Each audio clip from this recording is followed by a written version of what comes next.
नमस्कार दोस्तों, आप सभी का स्वागत है हमारे YouTube channel the credible classes and institute can be believed, एक ऐसे संस्थान जहां आप कर सकते हैं विश्वास। दोस्तों, हम लोग पढ़ रहे थे इंग्लिश ग्रामर और इंग्लिश ग्रामर में हम लोगों का चल रहा था parts of speech. Parts of speech में हमने नाउन, प्रोनाउन और एडजेक्टिव को बिल्कुल अच्छे से खत्म कर दिया। अगर आपने नहीं देखा है तो हमारे डिस्क्रिप्शन बॉक्स में जाइए, वहां उसका लिंक दिया हुआ है, उन वीडियोस को देखिए और बनिए इंग्लिश में सबसे बेहतरीन। आज इसी क्रम में हमारा है lecture number 8 and that is verb and its types. Verb का मतलब होता है क्रिया, और क्रिया सभी लोग जानते हैं, एक छोटा छोटा बच्चा भी जानता है क्रिया क्या होता है। क्रिया का मतलब होता है काम, कोई भी काम को करना क्रिया कहलाता है। लेकिन दिक्कत तब आती है जब आपको स्कूल में टीचर खड़ा कर देते हैं या कर देती हैं और पूछती है कि बताइए इसका डेफिनेशन क्या है। हालांकि आपको चीजें तो समझ में आती हैं लेकिन उस समय आप बोल नहीं पाते हैं, तो हो जाती है वहां थोड़ी सी दिक्कत और टीचर आपको डांट के बैठा देती हैं। लेकिन अब ऐसा नहीं होगा। क्यों? क्योंकि हमारे पास है इसका डेफिनेशन, इसके टाइप्स, जो कि आपको बिल्कुल सिंपल तरीके से समझाए जाएंगे और आपको बिल्कुल अच्छे तरीके से ये समझ में आएगा। ये हमारा आपसे वादा है। तो आइए चलते हैं सबसे पहले इसके टाइप्स पर, माफ कीजिएगा टाइप्स नहीं, सबसे पहले डेफिनेशन पर। तो डेफिनेशन समझ लेंगे तो टाइप्स अपने आप सब समझ में आ जाएगा। दैट इज, आइए देखते हैं। Verb is the word which shows the action or state of being are called verb. Okay? मतलब कि verb is the word, verb एक ऐसा शब्द है which shows, जो शो करता है the action। अब action का मतलब ही होता है काम, है ना, एक्शन रजनीकांत जी का। तो अब कोई भी एक्शन है, कोई भी मान लीजिए स्लीप, रन, है ना, right, play, everything is verb. लेकिन उसके साथ साथ और यहां पर और भी लिखा है, यानी या state of being are called verb. State of being, state of being का मतलब होता है होना। स्टेट ऑफ बीइंग का मतलब क्या होता है? होना। तो वर्ब इज वर्ड, वर्ब एक ऐसा शब्द है जो काम को भी शो करता है और आपके होने को भी, यानी आपके प्रेजेंट को भी क्या करता है? व्याख्यात करता है। बीइंग को हम लोग होना बोल सकते हैं, उस जगह पर प्रेजेंट होना बोल सकते हैं। अब आप कहेंगे सर ये क्या है? ये तो हमें समझ में आ गया एग्जांपल कि लर्न याद करना, रन, स्लीप, स्पीक, गिव, गो, वॉक, राइट, ये सब तो सर ठीक है, समझ में आ रहा है। लेकिन ये स्टेट ऑफ बीइंग क्या है? स्टेट ऑफ बीइंग दोस्तों बहुत ही आसान है। देखिए, कोई भी हम लोग जब भी वर्ब पढ़ते हैं तो उसमें हम लोग क्या लिखते हैं? जैसे हमने यहां पर लिखा राम गोज, मतलब राम जाता है। अब प्रेजेंट इंडेफिनिट था, हमने एस और यस लगा दिया। ये जो गो है, हम आपसे पूछते हैं वर्ब क्या है इसमें, तो आप कहेंगे सर ये जो गो है ये वर्ब है। ओके, लेकिन अगर इसी तरीके से यहां सेंटेंस लिखा है राम इज अ डॉक्टर, और तब हम आपसे पूछते हैं कि बताइए इसमें वर्ब क्या है, तो बहुत सारे बच्चे जो नहीं पढ़े होंगे, बहुत सारे बता भी देंगे, लेकिन वो कहते हैं सर इसमें वर्ब नहीं है, यहां कोई काम थोड़ी हो रहा है। लेकिन यही है यहां पर स्टेट ऑफ बीइंग का मतलब होना। यानी ये जो ये दिख रहा है आपको इज, जिसको याद करिए आप लोग जब टेंस याद करते हैं तो इज एम आर बोलते हैं। तो ये जो इज है इसका मतलब होता है। इज का मतलब होता है, यानी क्या है? प्रेजेंट है ना। राम इज अ डॉक्टर, मतलब राम डॉक्टर है, वो उस जगह पर उपस्थित है। होना का मतलब क्या है? वो किसी पोजीशन पर है, यानी वो क्या है? डॉक्टर है। Shyam is a cricketer, Shyam क्या है? क्रिकेटर है, यानी उसके प्रेजेंट होने की बात कर रहा है। इसी को बोलते हैं दोस्तों स्टेट ऑफ बीइंग। देखिए हमने यहां पर लिखा हुआ है इज, यानी कि इसका मतलब क्या होता है? एम मतलब कि हूं, आर मतलब कि हो या हैं प्लूरल में अगर होता है ना। वॉज मतलब था, वह एक लेखक था, he was a writer. Okay, तो मिल्खा सिंह, हाल ही में उनका निधन हुआ, उनको हम सब श्रद्धांजलि अर्पित करते हैं। तो Milkha Singh was a runner, मतलब वो एक क्या थे? धावक थे। तो उनका मतलब वो प्रेजेंट होना। तो ये जो वॉज है और ये थे के लिए वर, तो ये जो चीजें हैं, ये सभी जो चीजें हैं ये आपकी होती है स्टेट ऑफ बीइंग, मतलब उस जगह पर उपस्थित होना। अब अगर कोई आपसे पूछता है तो इस डेफिनेशन को हिंदी और इंग्लिश आराम से दोनों में बताइएगा। ये हिंदी में भी देख लेते हैं। जिन शब्दों से कार्य के करने, है ना, ये सब कार्य कर रहे हैं, या होने का इज, है, थे, वॉज का पता चलता है, उन्हें क्या कहते हैं? उन्हें क्रिया कहते हैं। That is called verb. और वर्ब दोस्तों बहुत इंपॉर्टेंट है जीवन में। समझ लीजिए कि सब्जेक्ट, वर्ब, ऑब्जेक्ट, किसी भी सेंटेंस को बनाने के लिए इन तीनों की आवश्यकता जरूर पड़ती है। सब्जेक्ट हमने आपको बताया पहले भी, अभी भी बता दे रहे हैं, नाउन और प्रोनाउन को ही सब्जेक्ट कहते हैं। ठीक है, कोई भी काम स्टार्ट हो रहा है, जैसे मैं घर जा रहा हूं तो आई, तो आई क्या है? सब्जेक्ट है ना। वह घर जा रहा है, ही। और मान लो नाम अगर हमें लिखना है तो मान लो सीता, है ना, मान लो श्याम, तो ये सब क्या है, ये सब नाउन और प्रोनाउन को ही क्या बोलते हैं, सब्जेक्ट। फिर वर्ब, अब वर्ब का मतलब केवल गो, स्पीक, गिव, गो, ये सब नहीं होता है, उसके साथ साथ स्टेट ऑफ बीइंग भी, मतलब इज, एम और आर, वॉज, वर, ये सब भी होता है। ओके, और ऑब्जेक्ट लास्ट में लगा ही होता है। तो किसी भी सेंटेंस के लिए जिस प्रकार से हमारे जीवन में हमारे माता पिता बहुत इंपॉर्टेंट है, लाइक ये हम हो गए, ठीक है, ये हमारा परिवार हो गया। परिवार मतलब क्या, जब आगे आदमी बढ़ता है, परिवार होते हैं, उनकी शादी होती है, बच्चे होते हैं, तो इन दोनों परिवार को संभालने की जिम्मेदारी हमें और हमारे परिवार को, वो किसकी होती है, माता पिता की। फादर्स डे, सभी पिताओं को सलाम, जो कार्य वो करते हैं। तो हम परिवार और माता पिता वो संभालते हैं। इसी तरह वर्ब हमारे पूरे सेंटेंस को सुव्यवस्थित करता है ना, अप्रोप्रिएट करता है, तो इसी को बोलते हैं वर्ब। आप स्क्रीनशॉट ले सकते हैं। इसके बाद हम लोग पढ़ेंगे काइंड्स ऑफ वर्ब। ओके, आप स्क्रीनशॉट ले लीजिए।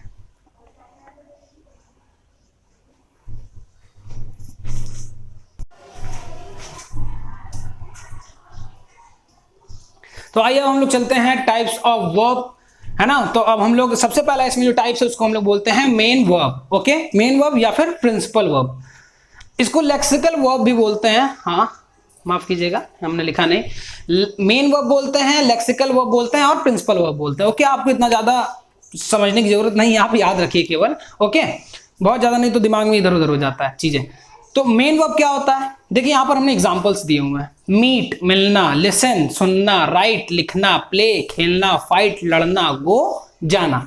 तो किसी भी सेंटेंस में जो मेन काम हो रहा है that is main verb. Okay, I play cricket, मैं क्रिकेट खेलता हूं। आई क्या है, हमने आपको बताया था, सब्जेक्ट। नाउन या प्रोनाउन क्या होता है, जो सबसे पहले सब्जेक्ट होता है।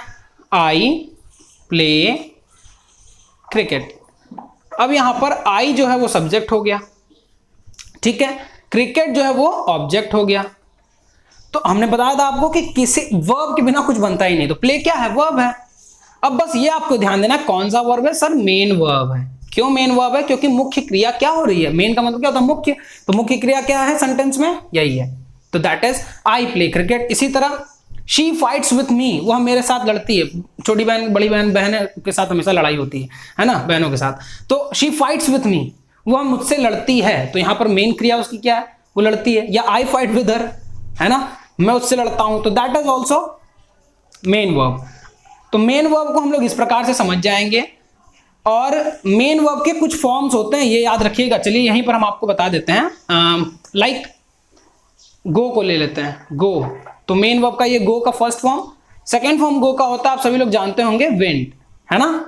Third form is gone and the fourth one is going, I N G लग जाता है, that is fourth form. First form, second form, third form, fourth form. First form, second form को हम लोग पास्ट फॉर्म भी बोलते हैं, और थर्ड फॉर्म को हम लोग पास्ट पार्टिसिपल फॉर्म बोलते हैं। ओके, और गोइंग, आईएनजी को हम लोग प्रेजेंट पार्टिसिपल बोलते हैं। ठीक है, अभी आगे आपको समझ में आएगा, धीरे धीरे, घबराने की जरूरत नहीं है। तो मेन वर्ब क्या होता है, जो क्रिया सेंटेंस में मेन काम कर रही है, दैट इज मेन वर्ब। आइए सेकंड पर चलते हैं, that is helping verb. Helping verb को हम लोग और एक नाम दिए हुए हैं, ऑक्सिलरी वर्ब। इसको ऑक्सिलरी वर्ब भी बोलते हैं, मतलब सेंटेंस में ऐसे शब्द जो हेल्प करें, ऐसी क्रिया जो हेल्प करे। अब हेल्प कैसे करेगा, जैसे Sita is a writer. Sita क्या है, सीता एक लेखिका है। तो देखिए ये जो इज है ये हम लोग का हेल्पिंग वर्ब है। कैसे हेल्पिंग वर्ब है सर, क्योंकि ये हमें हमारे ये जो सब्जेक्ट है ना इसको हेल्प कर रहा है कि यहां पर आर नहीं लगेगा, यहां इज लगेगा। सीता है, सिंगुलर है सीता, इसलिए इज लगेगा। तो Sita is a doctor, Sita एक, इसका मतलब अर्थ क्या निकला है, ठीक है, सीता। अब यहां पर अगर हम गलती से एम लिख देते हैं, Sita am a doctor, Sita doctor, Sita एक डॉक्टर हूं, क्योंकि एम का मतलब तो हूं होता है, आई के साथ यूज होता है, आई एम अ डॉक्टर, मैं एक डॉक्टर हूं, तो सीता एक डॉक्टर हूं, कितना गलत लग रहा है ये। तो इसीलिए इसको हम लोग बोलते हैं हेल्पिंग वर्ब, जो हेल्प करता है। ठीक है, और ये केवल इज एम आर नहीं होता है, यहां पर हमने एग्जांपल के लिए शो किया हुआ है इज एम आर, ये वॉज वर होता है, ये हैज हैव होता है, ये विल शैल होता है, I will come with you. Shall तो अब यूज नहीं होता है ना, अब मॉडर्न इंग्लिश में शैल का यूज अब नहीं होता, केवल विल का ही होता है फ्यूचर के लिए। आई विल कम विथ यू, मैं तुम्हारे साथ आऊंगा। ठीक है, आऊंगा। विल से हमको समझ में आया, विल ने कैसे हेल्प किया कि मैं आ नहीं रहा हूं, I am not coming with you, आऊंगा, I will come with you. तो ये जो विल है इसने हेल्प किया, इसने बताया सामने वाले को कि अभी नहीं, आऊंगा फ्यूचर में। ओके, कल आऊंगा, परसों आऊंगा, जब भी आऊंगा। जैसे मैंने बताया I have done my work, ये क्या है, ये पढ़ाना मेरा काम है। I have done my work, मैंने अपना काम कर लिया। आई हैव डन, डू का third form, do, did, done, doing. I have done my work. अब आपका काम क्या है, you have to do your work, आपको अब अपना काम करना है, इसको पढ़ना है, इसका स्क्रीनशॉट लेना है, इसका नोट्स बनाना है। ओके, आई हैव डन, मैंने अपना काम कर लिया, तो that is called the helping verb. I hope आपको समझ में आ रहा होगा। तीसरे पे आइए हम लोग चलते हैं, that is regular and irregular. अब ये दोनों अलग अलग नहीं है, एक साथ है, इसलिए बीच में हमने एंड भी लगाया है और दोनों में 3 लिखा है, क्योंकि ये थर्ड है, first second third is regular and irregular. अब आप कहेंगे रेगुलर इररेगुलर क्या होता है सर, तो बहुत सिंपल सी बात है। अभी हमने आपको यहां पर बताया था कि हर वर्ब के 4 फॉर्म होते हैं, वर्ब के टोटल 4 फॉर्म्स होते हैं, first second third and fourth. ठीक है, फर्स्ट को प्रेजेंट बोलते हैं, सेकंड को पास्ट फॉर्म बोलते हैं, थर्ड को पास्ट पार्टिसिपल और फोर्थ को प्रेजेंट पार्टिसिपल। ओके, अब देखिए एक चीज यहां पर ध्यान दीजिएगा कि कुछ वर्ब्स तो ऐसे होते हैं जिनको सेकंड फॉर्म और थर्ड फॉर्म लगाने के लिए मात्र हमको ईडी लगाना पड़ता है ना, मतलब वर्ड के लास्ट में एंडिंग में ईडी लगाना पड़ता है। लेकिन कुछ ऐसे वर्ब्स होते हैं जिनका स्पेलिंग टोटली चेंज होता है, तो जिसमें ईडी लगता है दैट इज रेगुलर, जिसमें स्पेलिंग चेंज होता है that is irregular. Very simple example के माध्यम से आप देख सकते हैं, you can see here act, ये पहला आपका वर्ब है एक्ट। ठीक है, एक्ट का मतलब काम करना। अब देखिए उसका पास्ट फॉर्म क्या है, यानी सेकंड फॉर्म उसका क्या है, एक्टेड, ईडी लग गया लास्ट में। थर्ड फॉर्म क्या है, एक्टेड, ईडी लग गया लास्ट में। क्लोज, ई पहले से लगा हुआ था इसलिए केवल डी लगा। आप लोग पढ़े हैं, सभी लोग ग्रामर में इस चीजें तो जानते ही हैं। क्लोज्ड, क्लोज, ध्यान से समझिए। इंजॉय, ई नहीं लगा था, ईडी लग गया, मतलब सेम पैटर्न पे स्पेलिंग बन रहा है, लास्ट में ईडी लग रही है, दैट इज रेगुलर, इसीलिए रेगुलरली काम हो रहा है। अब आइए यहां देखते हैं, दैट इज इररेगुलर। देखिए बाई मतलब खरीदना, सब लोग जानते हैं। अब बाई का सेकंड फॉर्म बाइड नहीं है, बॉट है। थर्ड फॉर्म बॉट है। कैच, पकड़ना, सेकंड फॉर्म कैच्ड नहीं है, कॉट है।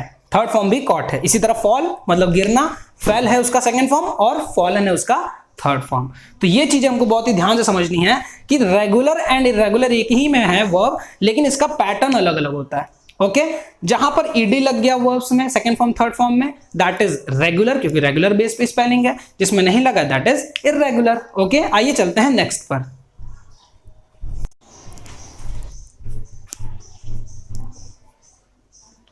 तो आइए अब हम लोग चलते हैं वर्ब के लास्ट स्टेज पे, that is fourth and fifth types. Okay, इसके बाद आपको वर्ब पूरा टोटली समझ में आ जाएगा, everything will be cleared. The fourth one is transitive and intransitive verb. तो जिस प्रकार से रेगुलर इररेगुलर एक साथ था, ट्रांसिटिव और इंट्रांसिटिव भी एक साथ होता है। इसको समझने के लिए हमको एक छोटे से 3 शब्द की जरूरत है, 3-4 शब्दों को देखिए। नीड एन ऑब्जेक्ट, मतलब ये ऐसे वर्ब्स होते हैं, ऐसी क्रियाएं होती हैं जिनको एक ऑब्जेक्ट चाहिए। ये ऐसी क्रिया जिसमें कोई एक ऑब्जेक्ट चाहिए। और इंट्रांसिटिव वर्ब क्या होते हैं, can not have any object, इसके नहीं हो सकते, इसके ऑब्जेक्ट नहीं होते हैं। ठीक है, अब देखिए कैसे सर, तो ये एग्जांपल के माध्यम से देखते हैं ना। सबसे सिंपल तो एग्जांपल्स होते हैं।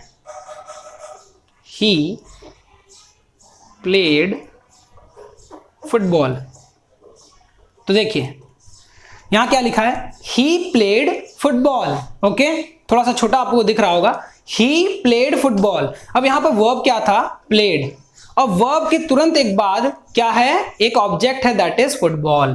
तो अगर वर्ब के बाद कोई ऑब्जेक्ट लिखा रहे तो वो अगर आपसे पूछा जाए कैसा वर्ब है, ट्रांसिटिव इंट्रांसिटिव में, तो आप बोलेंगे दैट इज ट्रांसिटिव। अब यहां पे आ जाइए, ही प्लेड, वह खेला, उसने खेला। अब क्या खेला, यहां पर ऑब्जेक्ट नहीं लगा हुआ है ना। आइए दूसरा इसी से समझ लेते हैं, जैसे शी स्माइल्ड, वह हंसी, शी स्माइल्ड, मतलब इस वर्ब के बाद, जैसे प्ले के बाद यहां कोई ऑब्जेक्ट नहीं है, स्माइल्ड के बाद यहां कोई ऑब्जेक्ट नहीं है, तो इसका मतलब क्या है कि जहां ऑब्जेक्ट नहीं है दैट इज इंट्रांसिटिव, और जहां ऑब्जेक्ट है दैट इज ट्रांसिटिव। ओके, आइए सेकंड एग्जांपल यहां पर लेते हैं। दे आस्क्ड फॉर, बारिश का मौसम है, umbrella. They asked for umbrella, उन्होंने अम्ब्रेला के लिए पूछा। या मांगा कह सकते हैं, है ना। तो अब देखिए आस्क जो क्या था, वर्ब था, वर्ब के तुरंत बाद क्या है, एक ऑब्जेक्ट है। अगर वर्ब के बाद ऑब्जेक्ट होगा दैट इज ट्रांसिटिव, अगर वर्ब के बाद ऑब्जेक्ट नहीं होगा दैट इज इंट्रांसिटिव। बाकी अब आप इतने समझदार हैं, हमें और एग्जांपल्स देने की जरूरत नहीं है, आप खुद से कम 5 एग्जांपल्स इसके हमें कमेंट में बताइए करके। ओके, आइए लास्ट चलते हैं, that is really very important. अगर वर्ब को समझना, अगर आप ये नहीं समझे तो आप कुछ नहीं समझ पाएंगे, है ना। इसको समझना बहुत ही जरूरी है, that is models, model helping verb. अब ये क्या है मॉडल हेल्पिंग वर्ब, आप लोग नाम सुने होंगे, देखिए मे, माइट, कैन, कुड, जैसे सकता हूं, सकती हूं, है ना। हम लोग पूछते हैं मे आई कम इन मैम, स्कूल में पूछते हैं मे आई कम इन मैम, मे आई कम इन सर, मे आई कम इन, क्या मैं अंदर आ सकता हूं। ओके, अब आप कहेंगे सर हूं लगा तो इज एम आर क्यों नहीं लगा, क्योंकि यहां पर वो पूछ रहा है, परमिशन ले रहा है। तो ऐसे कुछ स्पेशल चीजें, देखिए 5 चीजें, possibility, ability, condition, permission and the strong possibility. इसके लिए ग्रामर ने मॉडल हेल्पिंग वर्ब्स को निकाला है is, am, are, was, were, has, have से बिल्कुल इतर, मतलब बिल्कुल अलग। एंड वो क्या है, वो है मे, माइट, कैन, कुड। आइए इसको पढ़ते हैं सबसे पहले इससे कि ये है क्या एक्चुअली। तो पॉसिबिलिटी, जहां पर पॉसिबिलिटी दिखे वहां पर हम लोग इन चीजों का प्रयोग करते हैं, मे, माइट या कुड का। आपसे पूछिए, आप लोग कहीं घूमने जा रहे हैं, आपका कोई एक फ्रेंड अभी तक नहीं आया, आपने अपने दूसरे फ्रेंड से पूछा क्या इज ही कमिंग, क्या वह आ रहा है, तो आपका दूसरा फ्रेंड आंसर क्या देता है, मे बी। मे बी मतलब क्या, पॉसिबिलिटी है कि हाँ शायद वो आ रहा है, मे बी, तो यहां पर मे लगा। ओके, इसी तरह मे का जो पास्ट फॉर्म होता है दैट इज माइट। ओके, जैसे हम लोग बोलते हैं इट मे रेन टुडे, आज बारिश हो सकती है। अब ये क्या है, पॉसिबिलिटी है, शायद हो सकती है क्योंकि मौसम ऐसा है। माइट, कल बारिश हो सकती थी, it might rain yesterday, very simple. Okay, इसी तरह कुड, इसी तरह कुड का भी उपयोग होता है पॉसिबिलिटी में। आई कुड डू दैट, मैं वो कर सकता था, आई कुड डू दैट, या आई कैन डू दैट, ये भी हो सकता है ना। लेकिन ये होगा अबिलिटी में। तो ये तो हो गई पॉसिबिलिटी के लिए चीजें, और ये हो गया अबिलिटी। अबिलिटी का मतलब होता है योग्यता, ठीक है। अबिलिटी का मतलब क्या होता है, योग्यता। पॉसिबिलिटी का मतलब क्या होता है, जो चीजें संभवता, यहां संभवता आप लोग लिख सकते हैं और इसको लिख सकते हैं योग्यता। आप लोग सुन के भी लिख सकते हैं, यहाँ बहुत छोटा आपको दिखेगा, एक्चुअली दिखेगा ही नहीं, है ना। तो अबिलिटी मतलब योग्यता। देखिए क्या लिखा है, can, could, could have. Can, योग्यता आपकी क्या है, I can write 10 pages in a day, मैं एक दिन में 10 पेजेस लिख सकता हूं। I can run faster than you, मैं तुमसे तेज दौड़ सकता हूं। तो ये क्या है, ये मेरी एबिलिटी है। She can run faster than me, वह मुझसे तेज दौड़ सकती है, ये उसकी एबिलिटी है ना। तो एबिलिटी के लिए, या फिर अगर उसी एबिलिटी को पास्ट में बोल दिया जाए, शी कुड डू बेटर, वह अच्छा कर सकती थी, उसके अंदर ये मतलब एबिलिटी है, वो ये क्वालिटी है। या टेंस के हिसाब से कुड हैव भी बहुत जगह लग सकता है, ठीक है। आइए थर्ड चलते हैं, दैट इज कंडीशन। अब कंडीशन क्या है, कंडीशन का मतलब स्थिति होता है। तो कंडीशन का मतलब स्थिति, आप अपनी स्थिति के अनुसार हम लोग काम करते हैं। जैसे वुड और वुड हैव का इसमें प्रयोग होता है ना, जिसको लोग बोलते हैं विल का ये सेकंड फॉर्म है वुड और वुड हैव।